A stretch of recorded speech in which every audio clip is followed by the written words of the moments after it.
Hey guys, so welcome to Tech Talks. I think episode 2 by now. Yeah. I think for this video, I really want to talk about, especially since Kevin took an offer to Google and he had multiple offers, about our career paths and why you're going that route down this route that you're taking, and kind of like a projected career path. I think that's pretty interesting for people to hear about. So let me first talk about my education. So I was actually enrolled in Waterloo as an electrical engineering major. So all I was learning in class was like physics, like electromagnetics, and circuits, right? And low level like programming like C and VHDL. And then like when I got my first co-op, it was a software co-op. It was like a web verification solution, like web QA at the government. And after that, my next co-op was like web developer at this company in Toronto. So it just kind of like steamrolled into like software development, and I just like liked it more and more.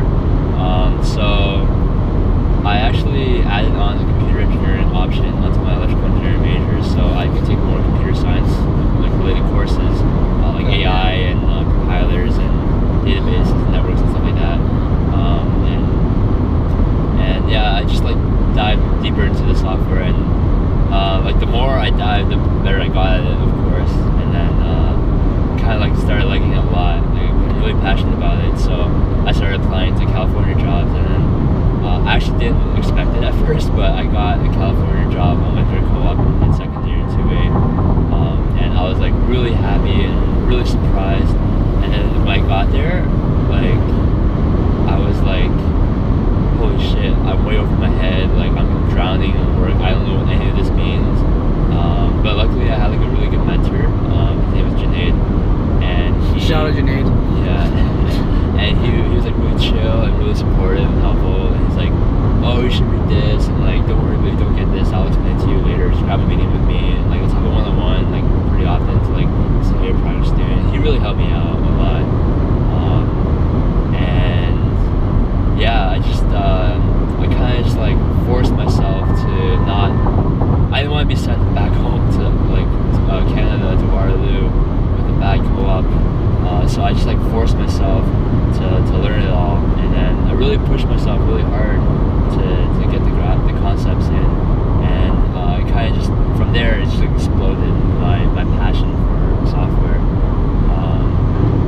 So I did a couple more co-ops. I did one more co-op at that company, Athos, and then I did a South Korean data engineering job for my 5th, and then for 6th one I went to Coursera. We want to merge because this guy. Oh, yeah, no. This guy's passing you. Yeah, and so now it's like the end of my undergrad career. You know, it's my 4B term, and I'm applying for jobs, full-time jobs. I got a full-time offer from Coursera to go back. Really good salary, pretty good equity bonus. I was also doing a lot of interviews during that time. I think I applied to like 60 or so companies, and I did like 40 or 50 interviews in the span of 2 months. So I got offers from all these California companies. Yeah. I got offers from all these companies that like sound amazing on paper, but at the time I was still doing interviews with Google. So I asked the other companies I got offers with if I could postpone my response to them until I finished all my interviews, so I could have like a bigger picture view of what I wanted to do. So I did a Google interview, 6 rounds. In 2 miles, use the left lane to take the I-95 north exit toward Jacksonville. And then lo and behold, I got the offer, right? A couple weeks later, they called me, and I was really happy. So now I had this dilemma, right? Like all this time I've been working at startups or like small companies that move really quickly. You know, like they had the agile mindset. They had very few people, so you had a lot of responsibilities. So you learn a lot, and there's tons of people to learn from. had this offer from Google, which is a reputable company, big name, very secure, lots of smart people too that you can learn from, and so it was kind of like a dilemma for me. And the reason why I chose Google is because of projected future growth. So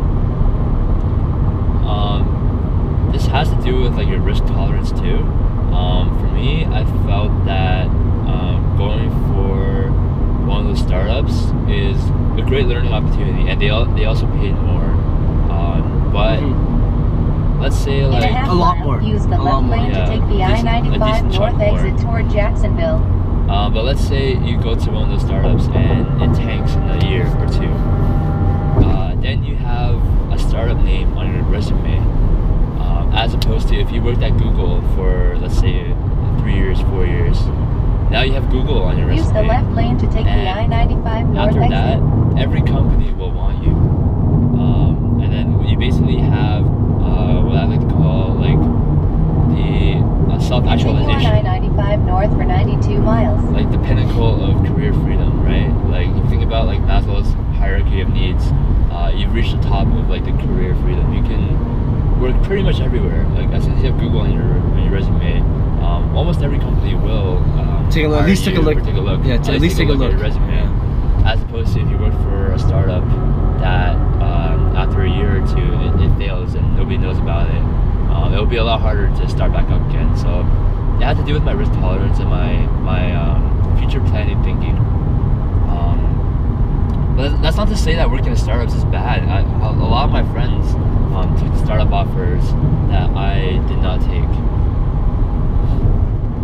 So it's really up to what you want and how you want to plan your career. And this is the strategy that I took. Yeah.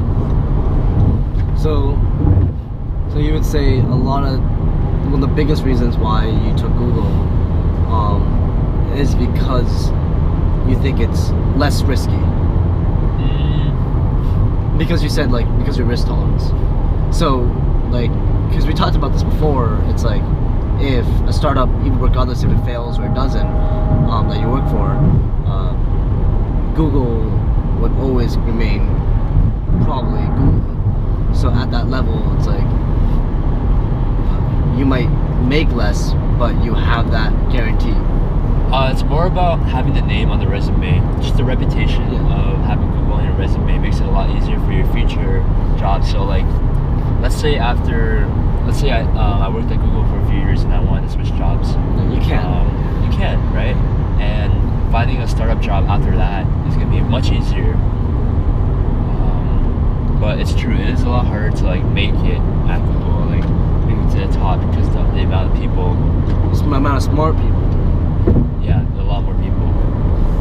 But it's also a good thing. You get to. So another reason why Google attracted me was the opportunity to meet really smart people, potentially really good friends that could be my co-founders in the future.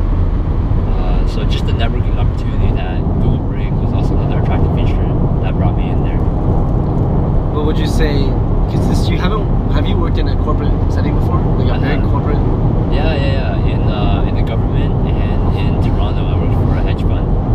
Okay. So I worked at like big authoritative companies, but like they're not like their culture wasn't like Google. Yeah. Google's probably gonna be a lot.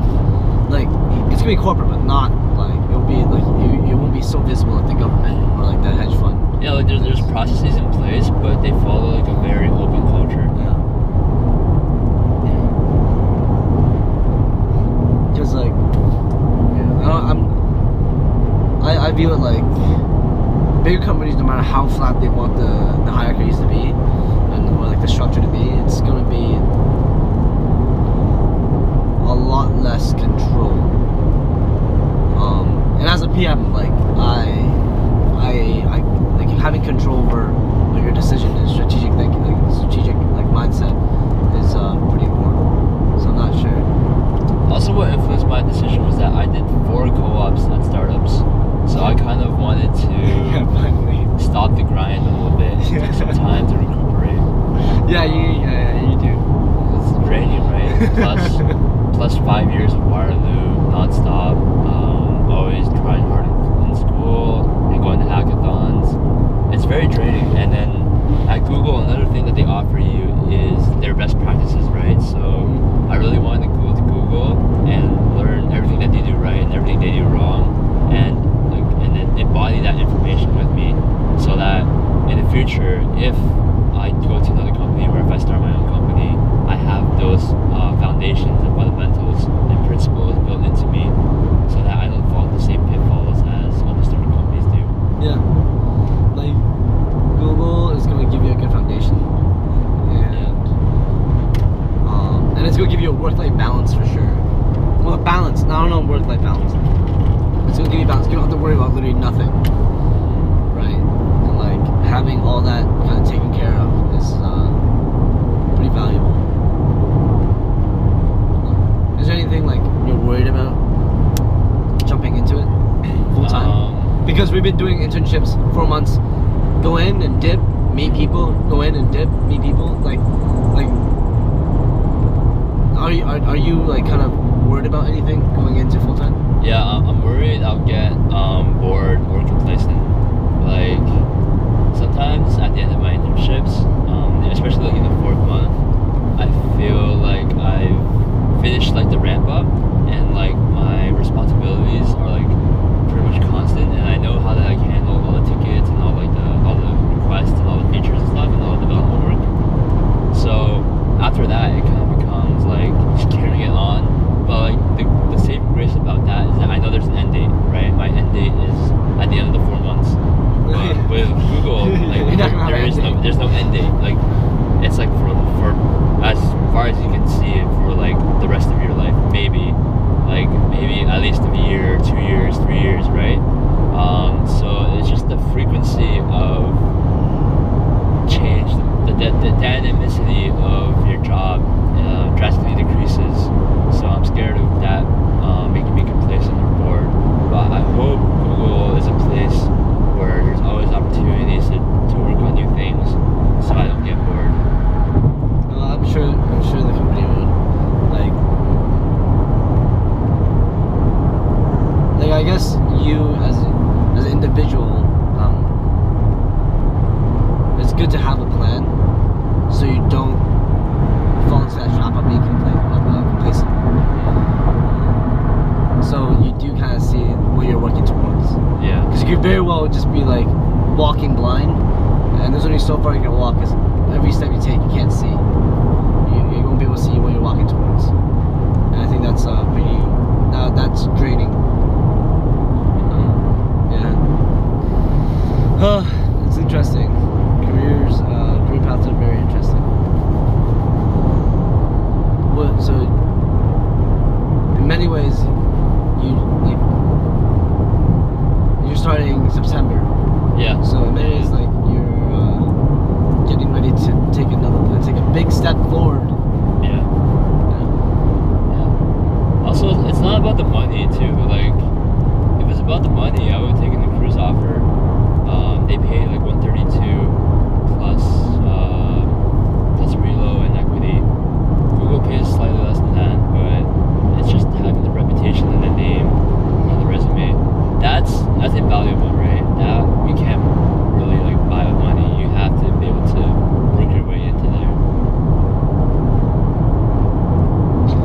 True. All right.